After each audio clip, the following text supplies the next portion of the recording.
start with the Pledge of Allegiance.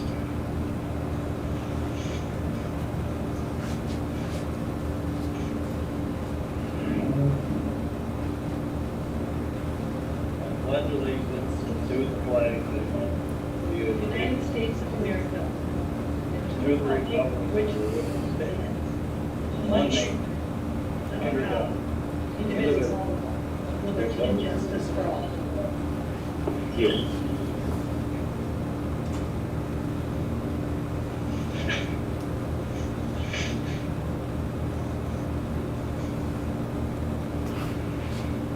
All right, I will look for an approval of the agenda.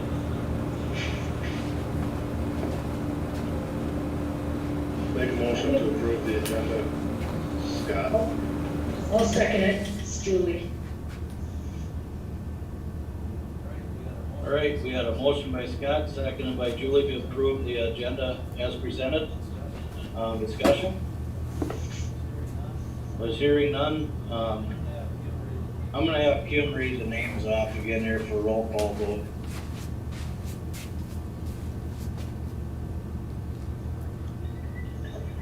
Kim? All right, Lee. Deb, Yes. Scott, Yes. Kate, Yes. Carmel, Yes. Julie. Yes. All right, motion carried. No public comment this evening. Right? Sure. Okay. All right, then I'll look for an approval of the consent agenda. I'll make a motion to approve. This is Tate. I'll Okay, second thank you. that. Okay. A motion by Tate, seconded by Debbie. Any other discussion? Or any discussion, I should say? Hearing none, we'll do a roll call vote again. Lee, Yes? Deb, Yes. Scott, Yes. Kate, Yes. Carmel, Yes. Julie. Yes. Motion carried. Now we'll move to the communications report, and is Jeb with us tonight?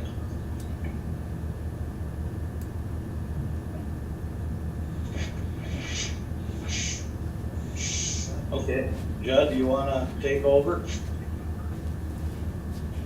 Absolutely. Good evening, everybody. Real quick, I just wanted to see if there was, if the session set up so that I can share my screen or not.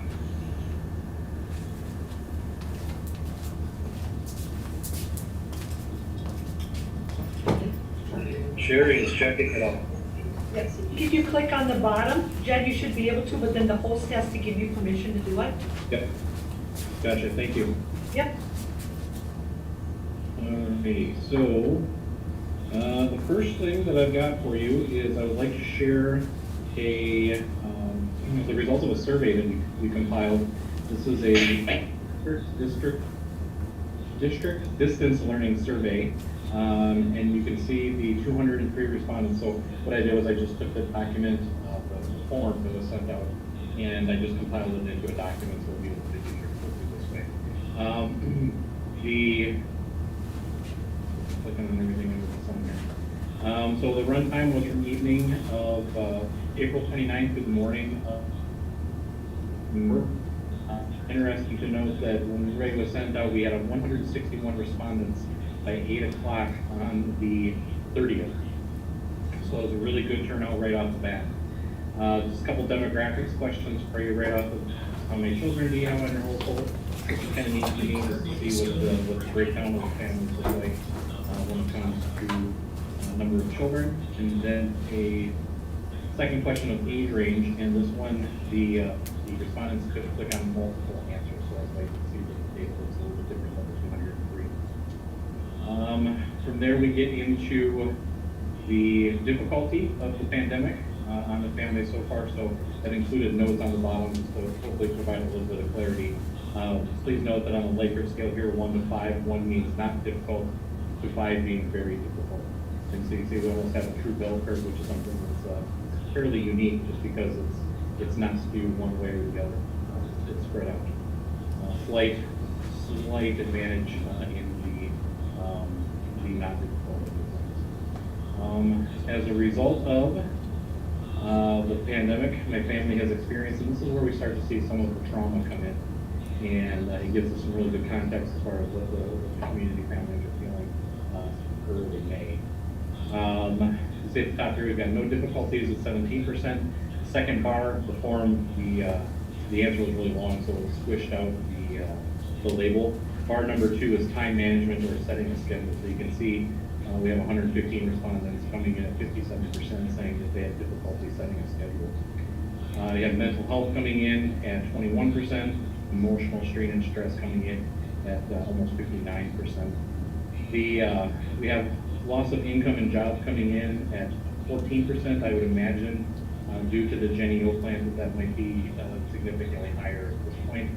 Of course, I don't have the information as far as how many families we have who have members that live there. And then bar number 7 down here at 3%, which is I prefer not to answer. There are a number of one-off answers that came through also, so I just chose to clip those off just for the sake of the length of this document. School is a priority for my family right now. I absolutely love this answer. With the difficulties that are going on, you can see that between the blue and the red, they strongly agree or agree. So we've got about 71% coming in saying that school is still a priority for them. That's wonderful to see. The level of direction you feel received from your children's teachers. Please note again here, we have the Likert scale, 1 meaning not enough to 5 being excellent. Absolutely love seeing that everything's trending towards the excellent side of things. So this is another one of those answers that says, over the course of 8 days, when we redesigned everything and had such a limited time frame, that things really had a lot more forward. Not that there's not room for improvement, but there's things that the amount of work being appropriate for your children's age, again, this is another answer that I'll take any day, coming in for 73% as a yes. And again, with the limited amount of time we had, and some of the concerns that I personally had about the amount of time seen at this high is now, technology issues, this is something that it's been a struggle just in the fact that we have to look for the internet service providers. We have to, of course, some families chose to use their own devices, some families ask for some devices, and we were able to provide many of those. So the top one here, this was a form issue, I did not cut it off, it was a personal device. The personal device malfunction that came in at almost 12%. Second bar here where my cursor was over, that was a school device malfunction, and that's coming in at 11%. I would maybe defer to Jesse a little bit if there would want to be some discussion about it, but I know it was one device that went out. But again, if parents requested different devices, then you get to hear into slow internet and this one I off the top of my head, I believe it was internet connectivity issues. So again, those are things either Wi-Fi wasn't working at the house or the internet service had slow service. Trouble accessing online materials coming in here, and then no issues. And you know, honestly, even where I live, I still have problems with my Wi-Fi and making the three not so this regular is a good help. Just for improvement, and this is as the information to get boiled down. We're talking about doing another survey at the very end to dig into some of this information. Suggestions for improvement: less work is coming in at 41%, more work at 4%. Adding technology at 5%, having less technology and too many different platforms. I can see, especially at the elementary level, they have things like Class Dojo, you have Google Classroom, then you throw a lot of apps on top of that, things like Excel, and there was another one where some teachers used to check it, and that, if their passwords weren't available, could get overwhelming for families. I know right initially that first week we had a significant amount of catch-up communication that had to happen between parents and teachers in order to make it. And then the last one here, bar number 9, is too little communication. And so we're not 100% sure where that's coming from. If it could be, more corrections, or if there was an interpretation that school is more of a meeting that 45 minutes, math, and going to shoot. Take a break and then come back for 45 minutes and do reading and do school like normal. So that's definitely one area that we sure of. And then again, as a final note, it was overall the health and distance learning gone for your family up to this point, and one being struggle 5, one's gone well, and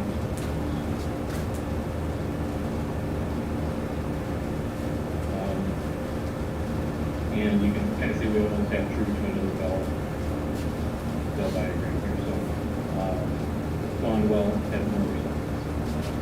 Again, this is more of just a snapshot of the overall picture. Sure. Okay. And if it's something that you do, if you would like a copy of this, we'll be able to get it to you. So please just let me or Sherry or Kim has more access to it. The last thing that I would like to share with you, it's really easy to think about all the struggles that we've had, and when was it, missing kids and kids are missing us. I have redacted the name just for some privacy's sake. So I want to give you one parent's perspective on how things are going. Mr. Weasley, I want to send a quick note and let you know how much I appreciate teacher's name. She was a pretty amazing teacher before the COVID chaos, but really outdone herself with this new way of teaching us. She is very organized with the materials that were sent out to students, as well as the materials that were sent to go to, including videos of the teachers teaching the lesson. The daily calendar meeting at 8:45 a.m. she has on Zoom with students has been a great way for the students to stay connected with her classmates. That daily meeting has also been helpful to my daughter in the right frame of mind to start with the days. The weekly class meeting with various topics on the evening has been a positive way to stay connected also. She has offered up 2 one-to-one meetings with the students throughout the week so they can get extra support. Read to her with her or play games. All I can say is, wow. Although my daughter misses going to school, the amount of work the teacher is putting into distance learning is helping her feel as connected as possible. Many times when you know that you find a way to your desk tonight, once you fill your box with some positivity. Pray is blessed with some of the outstanding teachers, and I wanted you to know that the student was one of them. Thank you for all the things you and the teachers are doing during these uncertain times. What I have to raise is, if you have any questions, let me know. John, this is Deb. We just have a question along the survey. Thank you so much for sharing that. Do you have any demographics? Like, did you get what area of the district they might be in, which might lead us to I did not get that. In the survey creating direction I've received, it was to try and limit the questions to no more than 10. And so within that, we wanted to keep the data strictly to the questions about the distance learning, with the only 2 demographics questions happening to be the size of the family and then how many kids were in the house that could be playing into some of the difficulties that they may be having. So that could certainly be something that we would add to a follow-up. Yeah, I often wonder too, if especially some of the technologies, or maybe for families who are receiving free and reduced lunch and maybe don't have access or financial means to have the internet or whatnot. So just curious. Thank you. Absolutely. All right, thank you, Judd. Absolutely. We'll move on to Melissa. Good evening, everybody. I too have a survey. We surveyed our our students in grades 7 through 12 this last week. So I will put that up on the screen here and share that with you.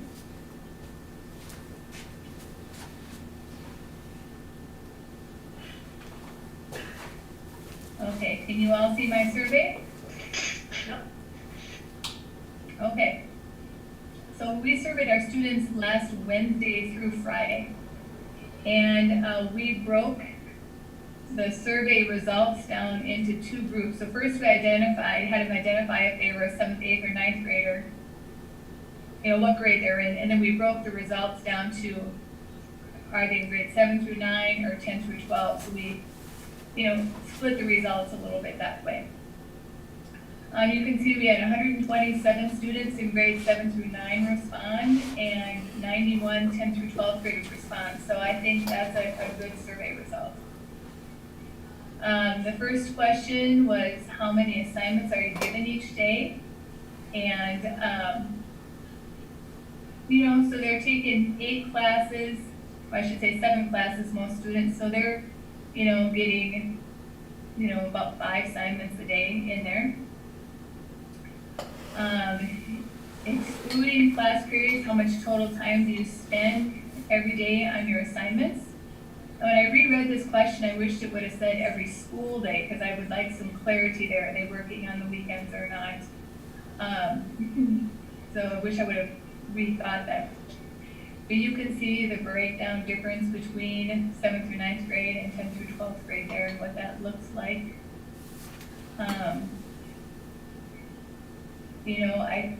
I think that's pretty reasonable overall to look at those numbers. I thought this question was interesting. How often do you attend online class meetings through Zoom, Google Meets, etc.? And I just copied and pasted the results like Judd did. So if I had the actual survey here and I hovered over 7th through 9th grade, you would see all these reasons broke down to how often they attend. Because we had, as you can see here, 2 columns of different reasons they could have for attending or not attending. The good news is that most of them attend frequently. You can see the older they are, the more they attend. So I think a lot of that comes with really cognitive development and where you're at, and the older students see the value of it and understand it, and the 7th through 9th graders are still coming to realize it, is what I would think.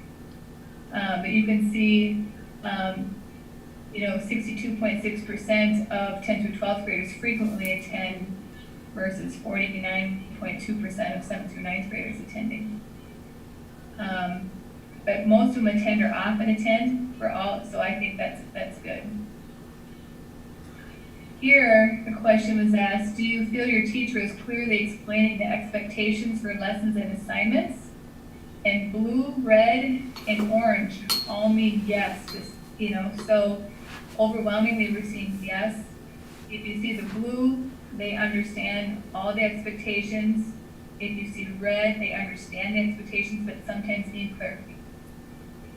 And if you see the orange, they understand the expectations for some classes, but not others.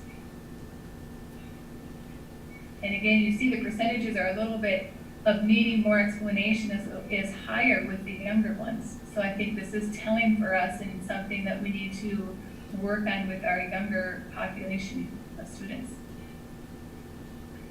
Now we had a question, what are some barriers you face when completing homework? And we had a lot of them. And so I just picked the top 5 to share with you tonight. And you can see for 7th through 9th and 10th through 12th, the top 5 in both throughout the building was the same. It was just the order was different. So I'm feeling overwhelmed. 61.1% of 7th through 9th graders say I'm feeling overwhelmed. Where only 53.8% say they're feeling overwhelmed at the 10th through 12th grade level. So you can see all the breakdowns here. Time management, it's difficult for me to manage my time, is a lot higher for 7th through 9th graders at 50%, and a little bit, the lowest of the top 5 for 10th through 12th graders. And I think when Judge showed you the parent survey as well, time management came up as something that in general, people are struggling to manage. Then we went on to what has been helping you to be successful during distance learning. And so the number one thing both of them said was attending online meetings. And I think that's just huge. I've been able to sit in on some online meetings, some Zoom classes, and what the teachers are doing is really good and quite incredible. And so it's important for those students to hop online so that they can catch that piece. I do have a lot of teachers that record the session, so that is good that they can go back and listen to it. But super nice that they can be attending live when they're able to catch those meetings. Another big thing, and again, I think they had the same thing, just in different orders. Well, a little bit different, but again, that time management planning, so the ones that are most successful, they're using a planner or they're using a schedule provided by their teacher. It was interesting for me to see the top 5 things that are helping students succeed here in distance learning. Then we had a question, what do you prefer teachers, or how do you prefer teachers to communicate with you? And one thing that I'm very grateful for is that as a building, we chose that every teacher is going to use Google Classroom. So we didn't have a lot of platforms floating out there, and I'm glad we made that choice. And you can see that that's the number 2 way teachers or students prefer to be communicated with as 7th through 9th graders, and it's the number 1 way to communicate that the 10th through 12th graders like. So you can see all the different ways they like to communicate. This was interesting compared to the parent survey, but overall, how stressed are you to distance learning? So 1 is not at all, and 5 is extreme. And you can see with our 7th and 9th graders, they are quite stressed with distance learning. And so would our 10th through 12th graders. So this is more stressful to them than maybe their parents are noticing at home.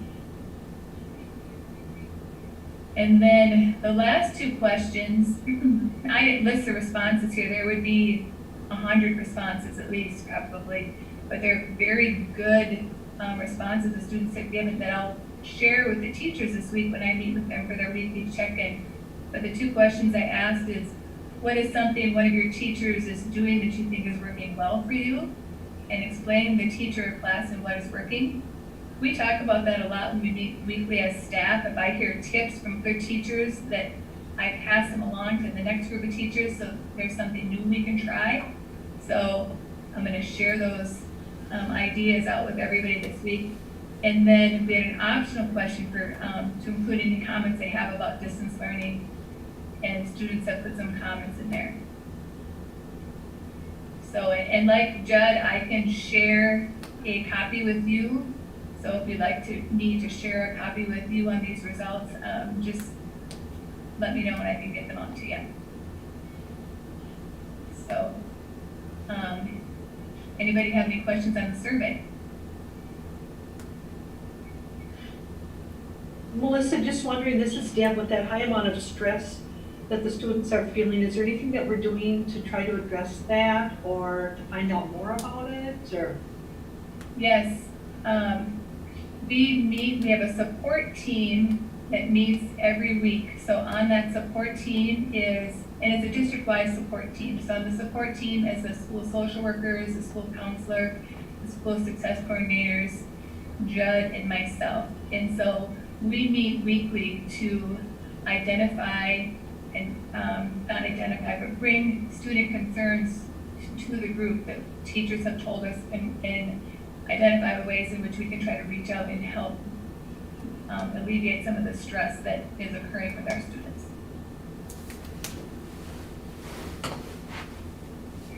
Any other questions?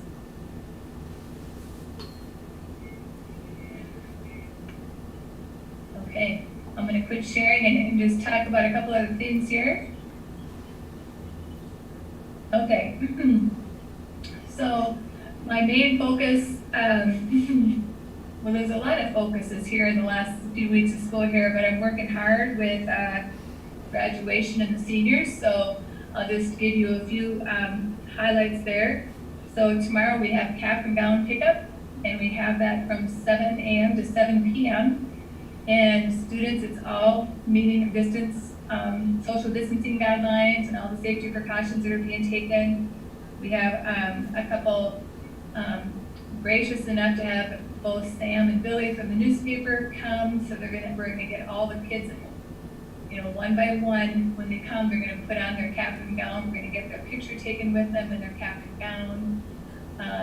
And we have a parent that's coming to help with that as well, and so we're gonna work on get that taken care of tomorrow. We have our awards program scheduled for May 18th at 7 p.m. And that is the Lions program that didn't happen this year. So we're going to be taping that Monday afternoon at 3 p.m. and then we're going to post it on our Facebook page, Mercredi Media page at 7 p.m. on May 18th. And so on that night, all the scholarships will go out. We'll honor like the choral award, the band board, senior art awards, all the honor cords that are given out. We're going to do all of that on the 18th. Then we have a senior parade coming up on May 20th at 3 p.m. And that is replacing when we used to take all the seniors in their cap and gowns and walk through the elementary buildings. So instead, we're going to have a parade on the 20th, starting at 3 p.m. They're going to line up in the high school. It's going to be complete with school buses, fire trucks, police cars. All the seniors are going to line up at the high school. We're going to go to West first. The teachers at West will be outside social distancing, have their banners and shouting their congratulations, etc. And then we're going to East and then wrap up again at the high school. So we have that planned for the 20th. And then our graduation ceremony is at the scheduled date, May 28th. The time is 8 p.m. So we've moved that time back from 2 p.m. to 8 p.m. And we are doing it drive-in movie style. So when the governor and the Commissioner of Education came out with their guidance on Friday, we were fortunate enough that everything we've been planning since April 9th was going to work for us. The only thing that was disappointing to me, and I'm sure the seniors as well, is that the graduates are not allowed to get out of the car. So that's a disappointment. And but we found a way around that too. They got to stay in the car, but we've altered our graduation plan at the end just to reflect so that we are meeting the guidelines that were sent to us on Friday. So it's tradition that we have a couple board members represent the board at graduation. And typically what the board members do is hand out the diplomas and shake the hands, which of course is the two things that we can't do. But I still would like to have two board members at representing the board this year at graduation. And so typically if any of the board members have a senior, it is the parents of the seniors, and that this year would be Scott and Lane. So Scott and Lane, if you don't have any objections, I'd like to include you in the graduation program this year. So, That'd be fine. is that all right with you, Lane? Okay, Lane and Scott, so that's okay. Is that all right with the rest of the board? Sure. What day did you say it was? Thought you said the 20th. The 31st, sorry. Okay, I thought you said the 28th. Yeah. Whoa, good thing you caught that, Scott. Yep, the 31st. Got too many irons in the fire right now. Yeah. Anybody have any other questions for me right now? Is that going to be right at the high school, or where is that going to be done? Oh, yes, thank you. It's going to be in the high school. It's going to be not in the high school, at the high school parking lot. And we have a gentleman that has a huge drive-in movie screen that he is loaning to us. So this Wednesday at 2 o'clock, I'm going to be testing that thing out in the parking lot, I think, see how that works. And we have two options for sound that I'm working out right now. That same gentleman has a sound system that we can use. And I've also talked with a local radio station that may be able to help us out as well. So working on those two plans for how we're gonna hear graduation. So are you gonna be showing a video or just reading names or listening to speeches? What's going on? Everything will be videotaped in advance, and so I have to say a huge shout out to the senior class officers because they've met with me almost every single week, as well as Brittany Cook, the class advisor, and Laura Brisley, school counselor. So I will be emceeing the piece on the stage, but everything will be pre-recorded. So we've got the seniors, we've got the slideshows in place. We've got there's going to be 3 different honors address given. We've got the welcome address given. We've got a senior singing solo. We've got the choir putting together. They're going to layer something up. They're going to put a choir piece together. It's going to be pretty much just like it would be if it was inside, only it's pre-recorded and we're doing a drive-in style. Thanks. You're welcome. Hey, Melissa Lane here. What would you like Scott and I to do, or what are you going to call us probably with instructions? I am going to call you with instructions, yes. All right. And then other question, somebody asked me, when is the last day of school for the seniors and the whole? We're going to talk about that when you get to the distance learning grading option later tonight. Okay, thank you. Yes.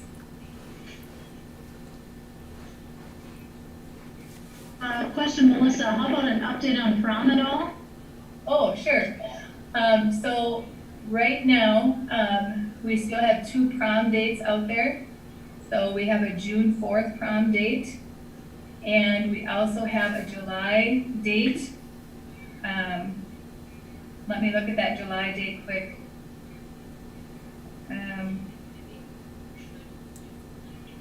Don't quote me on this. I think July 16th is the July date.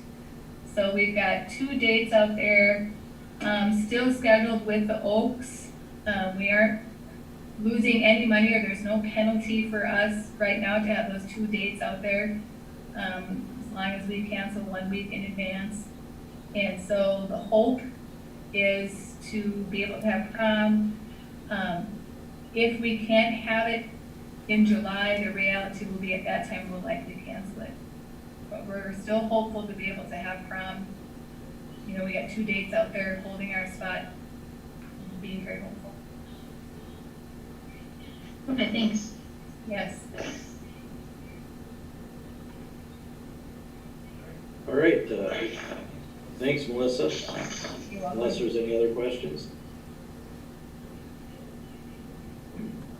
All right, Sherry?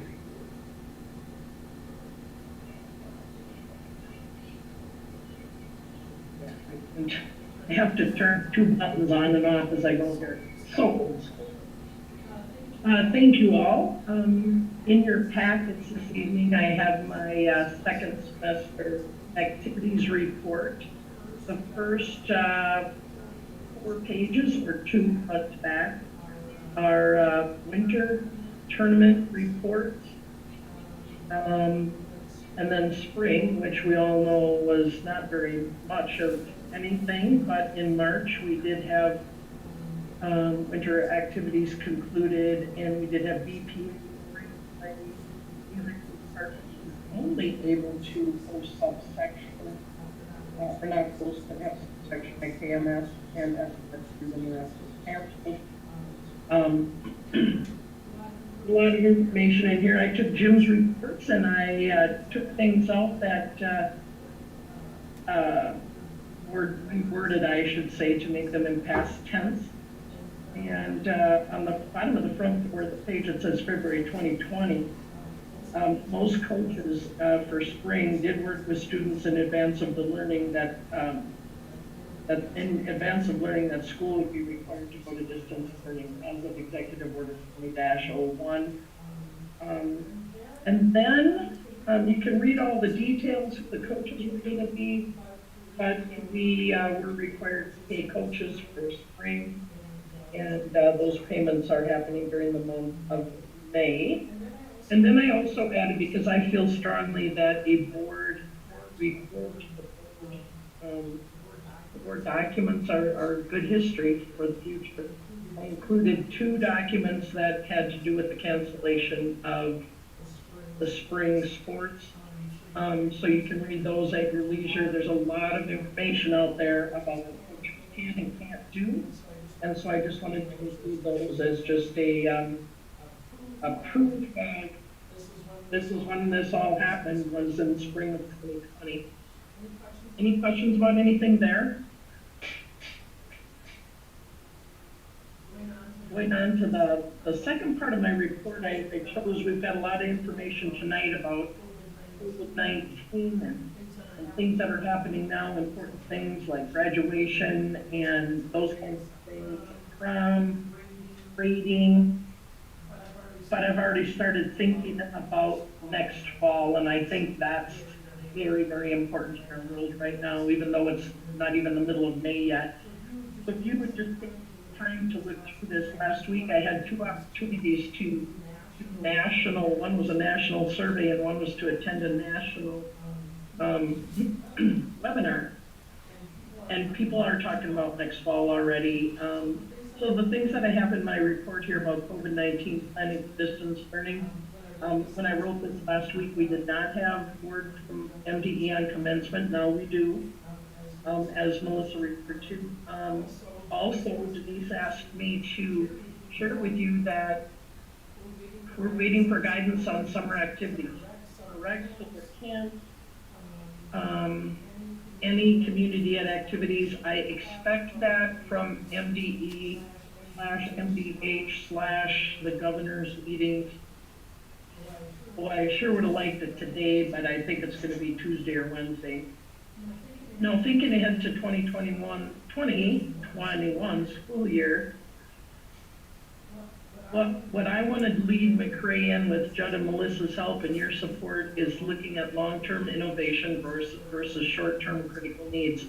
We're going to take the information from the surveys that Judd and Melissa did, and we're thinking about doing more of a laser-like survey, possibly, if we can get that in yet, to address some of the things that we maybe need to go a little deeper on, so that when we're doing our planning for next year, we've got sharp data from our parents, our teachers, and our kids. I'm not going to go through all of these. These come from a webinar that Kim and I both did last week. Go down to the bottom, and we're at the middle of the page where it says, for all of the above, rapid response. We've got to be ready to respond. There's data to help us form our decisions. Consider learning recovery. Over and over and over, we're hearing about learning recovery. What do we do?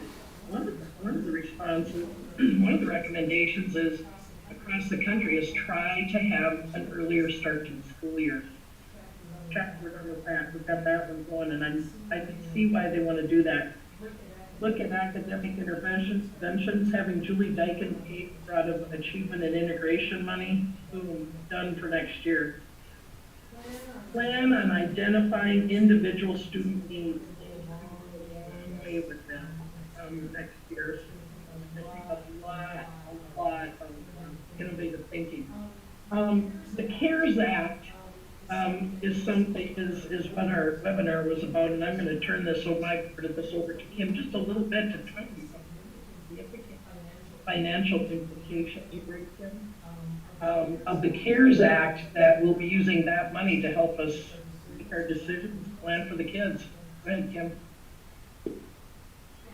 Yeah, Sherry and I both were in on the webinar, and just some of the money, $2 trillion for the Education Stabilization Act, and $300 million of that is earmarked for rethinking K-12 grants, things like that. So the money that's left, $2.95 billion, go to Governor's Education Relief Fund, and $13.2 billion go to Elementary and Secondary School Emergency Fund. 90% of that should go to local education authorities that have Title I, so that's $11.88 billion.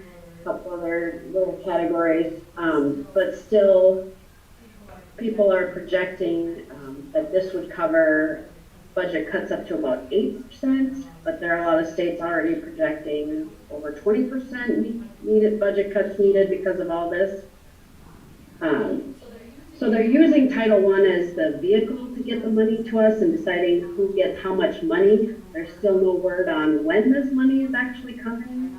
Right now it's looking like not until late, like a year from now, so we'll see. Some of the things that we can use it for are anything with ESSA, improving coronavirus preparedness, providing principals and school leaders with resources to address the needs of individual schools, helping disadvantaged students, training for staff to minimize the spread of infectious diseases, sanitizing facilities, planning for coordinating long-term closures, special education, and educational technology, mental health support. There's a lot of different things, and with Title I, there's a lot of requirements or things that we can and can't do, but they're lifting a lot of those to make it just a little bit more easy to use it. So it's not actually following all the Title I guidelines, but Title I is just a vehicle to get the money to us, basically, is what's happening, to decide who gets what.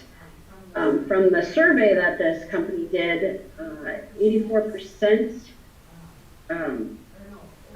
over 50% of the schools are already planning on using it for technology, hardware, software, connectivity, keep staff, so pay staff, and address needs of disadvantaged students. So that seems to be the way pretty much all the schools in the country are thinking about using this money. So we'll see what happens and when it comes and how much it actually gets to us. So that's how we determined.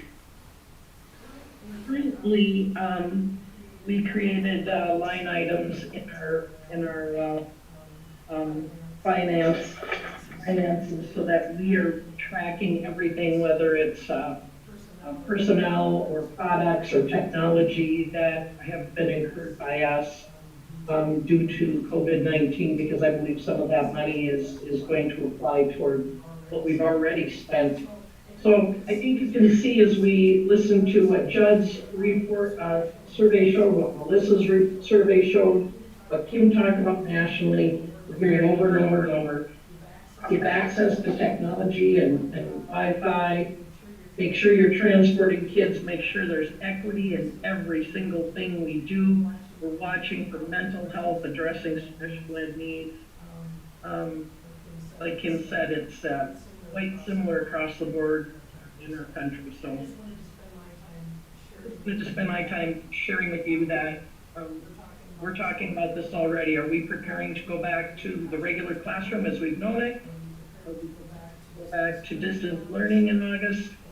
Or actually Judd and Melissa and I are planning both of those and a hybridized system. And we haven't totally defined that yet, but yeah, it may seem odd that we're talking about next fall, next August, before we've even done commencement, but it's gonna have to be that way. So any questions on any of that? It's heavy stuff. I'm just wondering if you've heard with the state projected budget deficit and that the state, can't end in deficit spending, if you've heard any impact that might potentially happen on education? You know what? I missed the very first part of your question. Can you just, are we projecting a deficit, are you wondering about? No, with the state projecting a deficit spending, and since the state budgets can't end in a deficit spending, just wondering, I know last Friday the governor said everything's on the table, so wondering if there's been any word, if you've heard anything that there might be an impact on education? You know what? Our governor is a former teacher and coach, and I think he's really prioritized education. I've not heard a thing yet, Debbie, and I do a governor's call. We're down to once a week. I've been doing them twice a week for an hour. And after they are done deciding on super activities and camps and all that, then they're going to get the finance. give us guidance on what they think the finance implications are gonna be for the rest of us. So good question.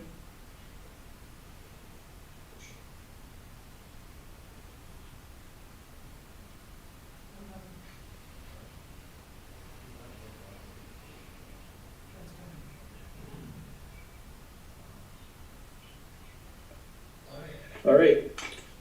Thanks, Ray. What's that? Okay.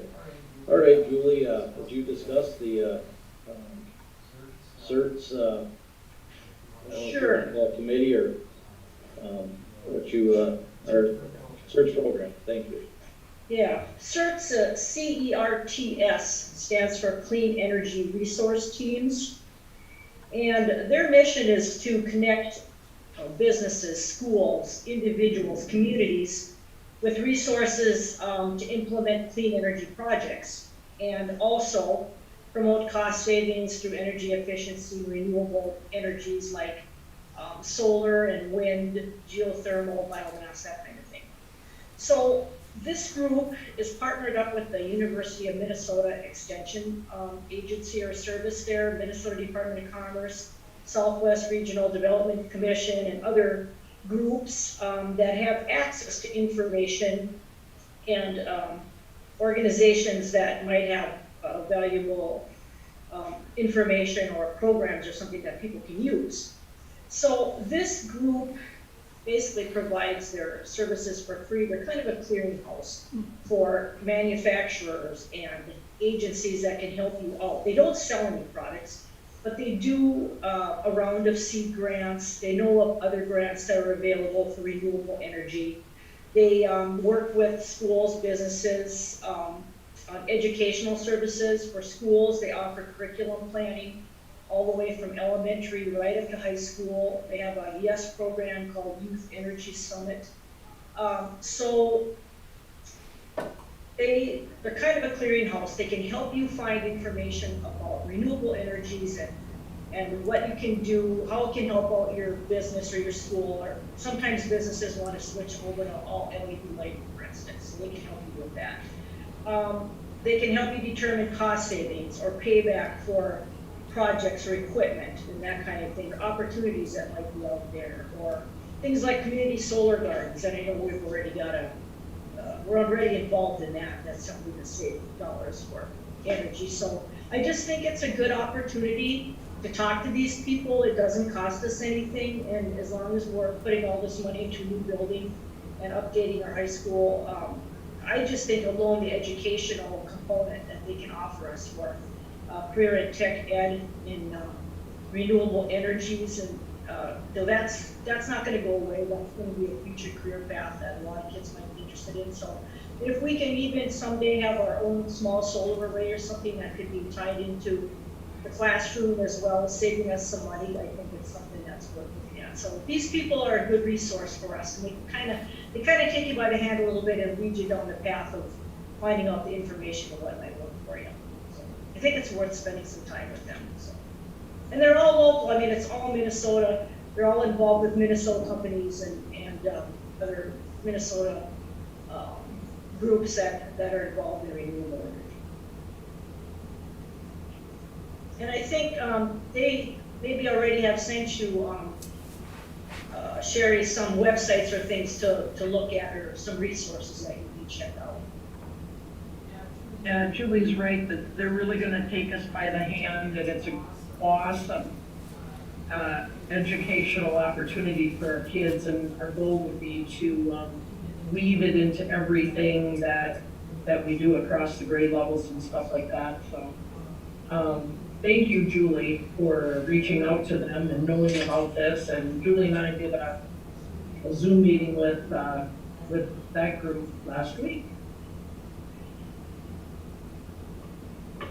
All right, thanks, Julie. Yep, you're welcome. We'll move on to Carmel with the building committee. Okay, so just a few things. We haven't had a lot of change from last month when the schematic design was presented. One thing that we're doing and ICS is doing is continuing to look at ways to accomplish square footage efficiencies wherever they can. That'll give us more flexibility with the space and also cost savings. So one thing, major change with that, ICS is recommending at this time not to angle the auditorium addition area. When looking at that, they really felt that it would be a better use of our square footage to not angle it. The roof lines and the walls would line up better. It would also improve the receiving area on the north end for deliveries and the auditorial space. And then with that, the chiller, the reason for angling it, the chiller was kind of right in that area. And it's kind of been decided now that they would move the chiller and it would be on the roof of the building. And I know Chris mentioned that that would be better airflow for the chiller anyway. So that was one reason for doing that. And then that would allow the bathrooms in that commons area to be kind of on the south side of the commons area. Good spot for those. They're kind of conveniently off that area. Good for teacher supervision to see what's going on when students are using the restrooms, close to the entrance, close to the concession stand, close to the auditorium. So that was kind of the reason for that. And then also this gives us a little better configuration of the kitchen. And we can utilize some of the existing equipment that way. Improve and expand the serving lines, which I think was a very big goal for the kitchen area. And then the other area that's had some changes is the ag area. On the addition part, they've added kind of a ventilated animal housing area or animal pen. I'm not quite sure of the terminology. And also want to utilize a grow lab. So with the classroom part of it, they've utilized some of that, added some dropped electrical cord areas, made some improvements in the metal shop area to where the welding stations would be portable. Also moved around some doors, some windows to have roll-up doors and just better access to different places. Yeah, I think that's about it that I have. So I don't know if Terry has anything she wants to add there, or Julie? Well, I think the nice thing about the welding shop is that they took out that classroom and got rid of that loft where all that equipment is, because the equipment's actually hung from the roof, I guess. So that opened up that whole space and made it a lot more flexible.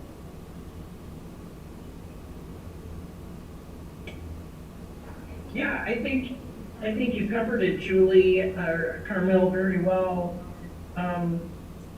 We go over and over and over this and analyze it through how flexible can this area be, how well can we supervise students in these areas, how many ways can we use these classrooms and these spaces in a day's time or a semester. Yeah, thank you, Carmel, I appreciate that. Yep, you're welcome. All right, is there any questions? All right, we'll move on to business items. 8.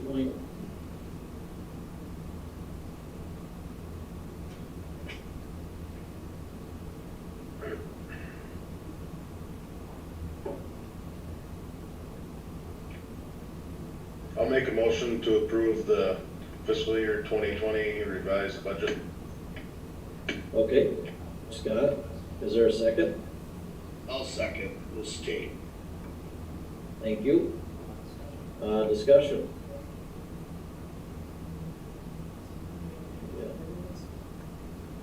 I'm wondering if maybe we could put it up on the screen and just have somebody walk us through it.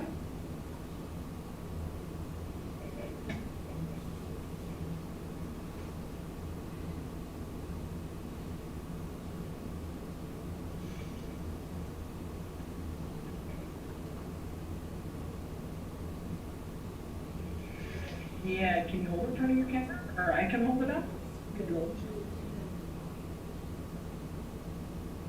Give us a second to get it, either share the screen or figure something out on that.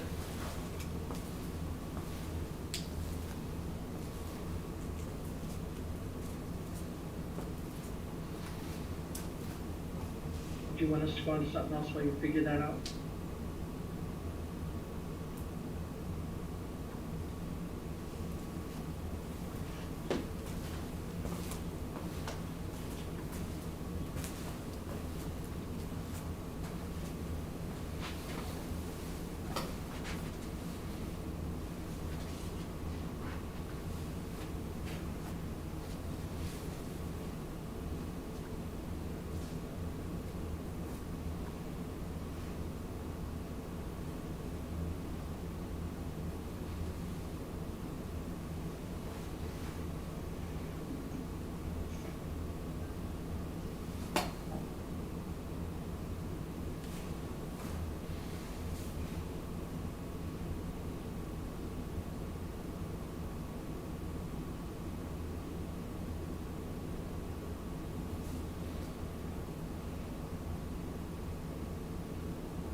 trying to figure out how to get a part from the board packet to share onto the Zoom meeting.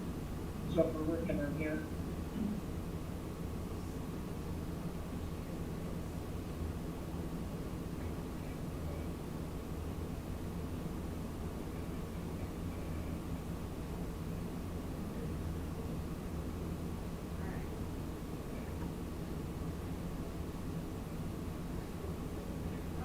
Okay, can you see it? Yep.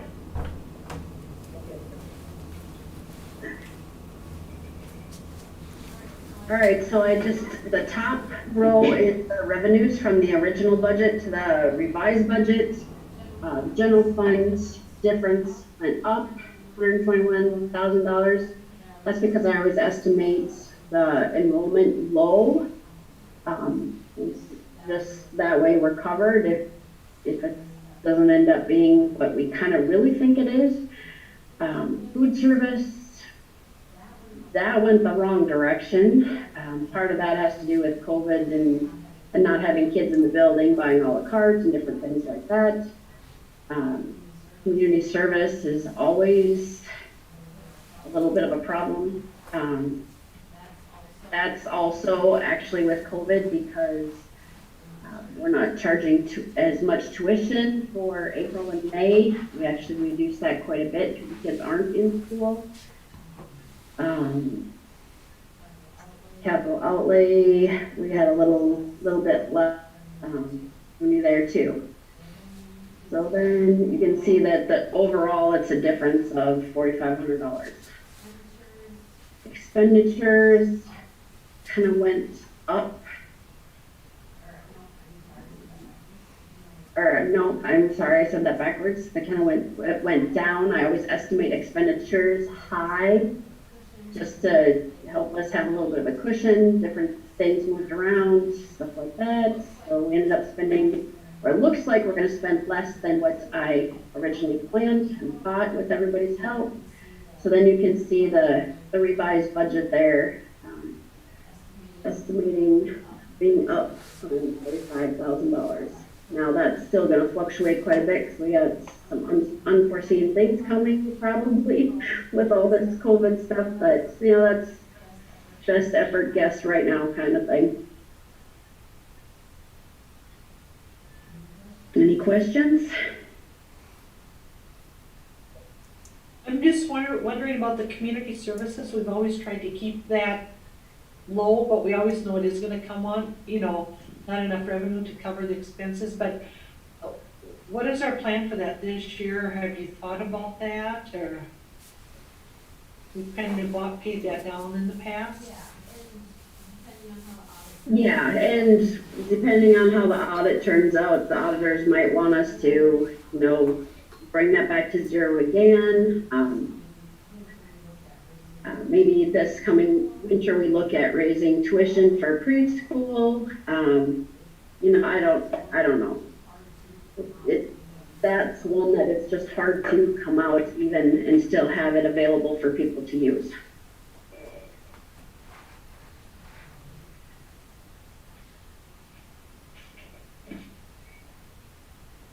Just to follow up on that a little bit, we watch that community service closely, and we're, gosh, throughout the year in regular communications with our auditors and about any different things, including policy or things that come up during the year.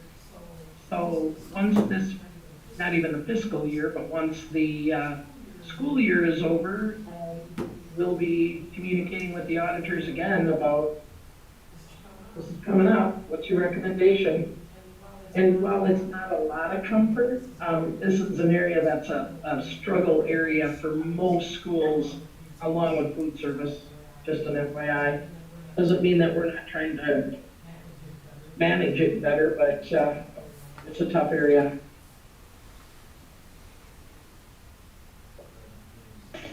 Right, you can even see it in our revenue to expenditure. It's almost $200,000 planned on, so. Okay, any other questions? Okay, any other questions? All right, our discussion.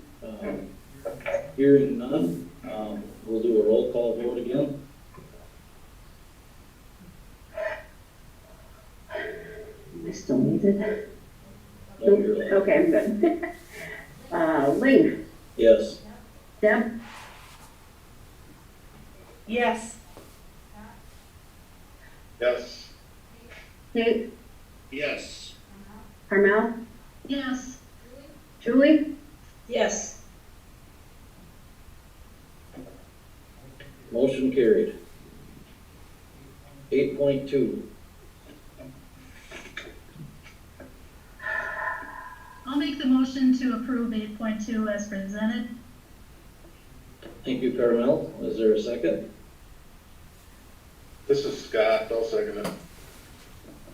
All right, and we're gonna have discussions, and I don't know if Sherry wants to just lead this for now, or if people have questions, or Melissa, okay. I don't have my agenda in front of me. Can you tell me what 8.2 is, please? That is the COVID-19 distance learning guiding, grading guidelines. Thank you. Okay, and Judd can jump in here too. So, do you have a copy right in front of you, or would you like me to share my screen? Here, I cherish. Sure. Yeah, we've all got copies, but go ahead and share the screen, you're good at that. Okay, hang on. Sorry, Kim. Okay, can you all see my screen? Yep. Does it say at the top, McRae Public Schools Distance Learning Grading Guidance? Yep, Okay. Okay, do you need me to make it bigger? looks good.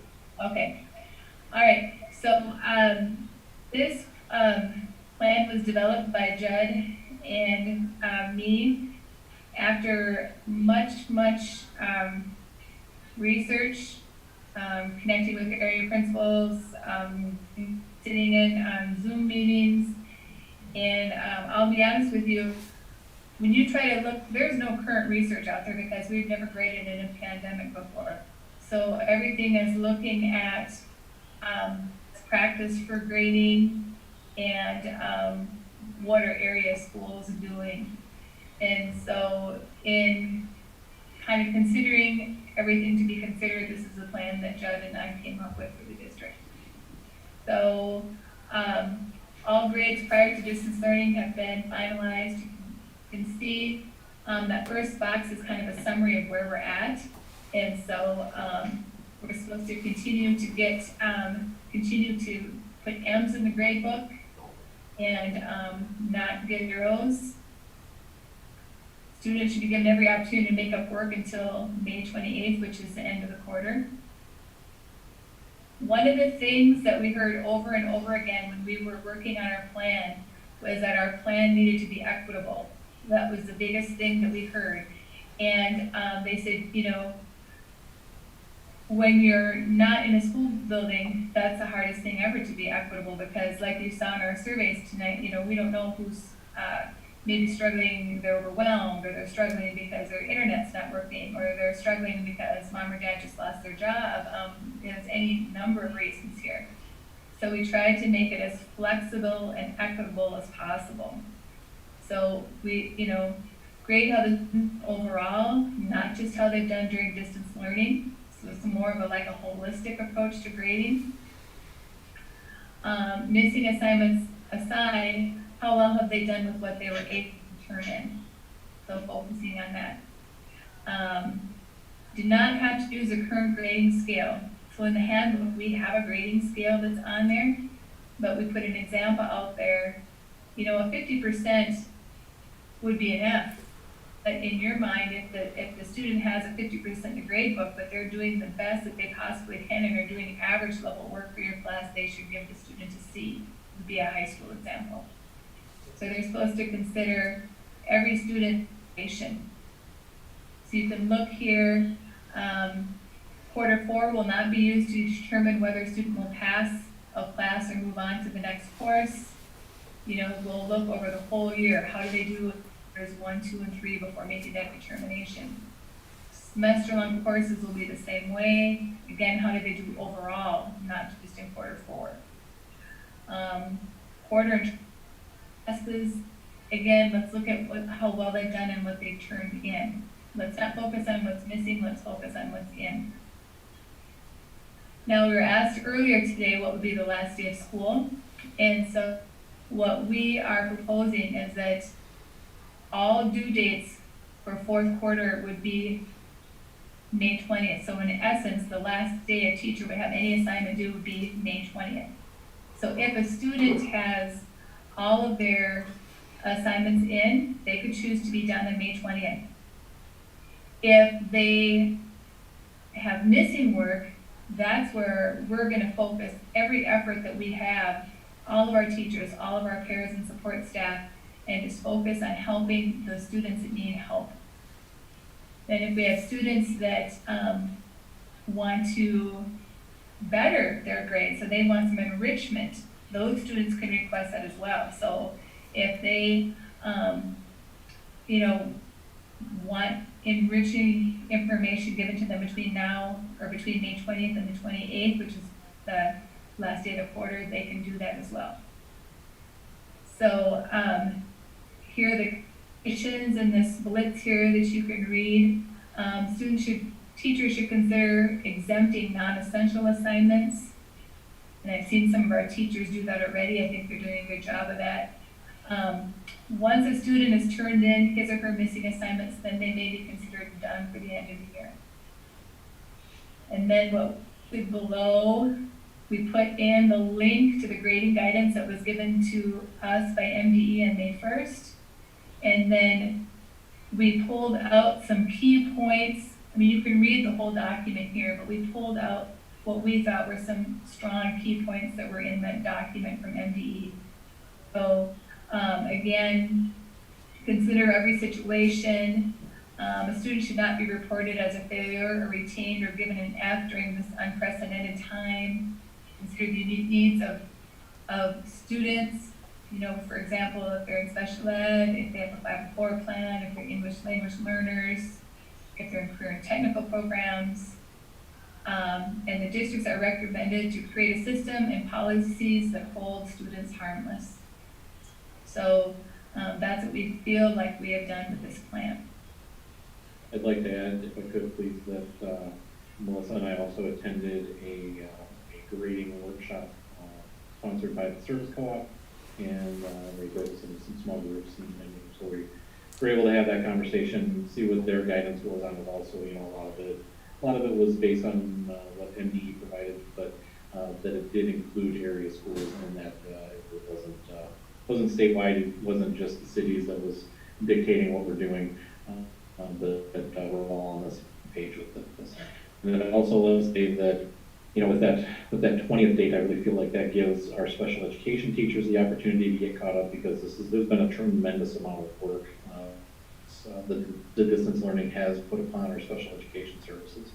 And then it also provides ample opportunity for our teachers to work with those kids who have fallen behind, because, in reality, the amount of time that they would be spending with all the students, they can then set up one-on-one meetings with the students who are struggling, and some small meetings with them also. So really we have to consider the teachers being able to get back into the buildings to do some cleaning, get their rooms done at the end of the year and all that. So a number of things to take into consideration with this, but in the end, it has a lot to do with the trauma and holding kids harmless, and making sure we're doing right by them.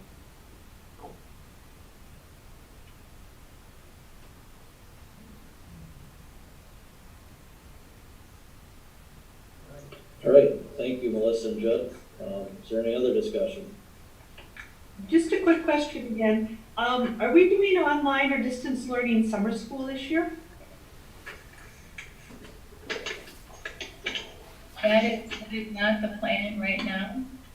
These blitz days that we have here, as Judd explained, is where we really plan to work hard and tackle what we need to accomplish with these students. Now I'm talking about general education students. So ESY is still something that special ed students would have the opportunity for if they qualify for those ESY services.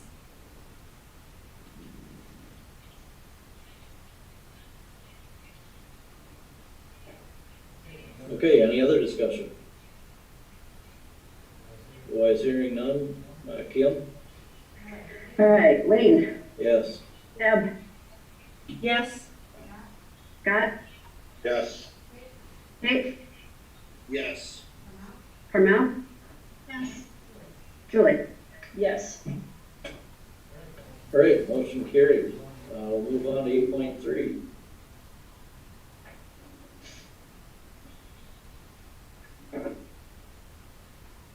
I'll make a motion to approve policy 721, uniform grant guidance. Okay, we have a motion by Julie. Is there a second? I'll second this, Deb. Okay, second by Debbie, thank you. Sherry, you got a Sure. summary of this for us? This is something that Kim and I have been looking at for a couple of months. We ran this past our auditors and communicated with them. And I asked them if there's anything that they felt we should add to this policy. They thought about it for a few days and got back to us and said, you know what, this policy seems so comprehensive, they wouldn't recommend anything more than what we have here. And they also felt that this is a critical time that we're looking to put this in place. This comes to us as a recommendation by MSBA that we this bring it into last school year. So, yeah, there's some significant changes in here. Not a lot of these ever get used, but in light of work, the building project, if there are any major federal revenue sources used, it's a good thing to have in place.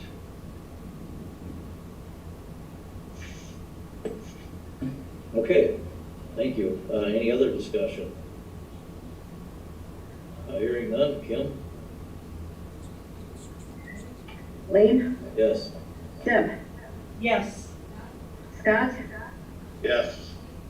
Tate, Yes. Carmel, Yes. Julie. Yeah. Yes. All right, motion carried. Meetings coming up, next regular school board meeting is, I got luck here, June, oh, that's fine. June 8th. Yep, June 8th. Don't know where it'll be.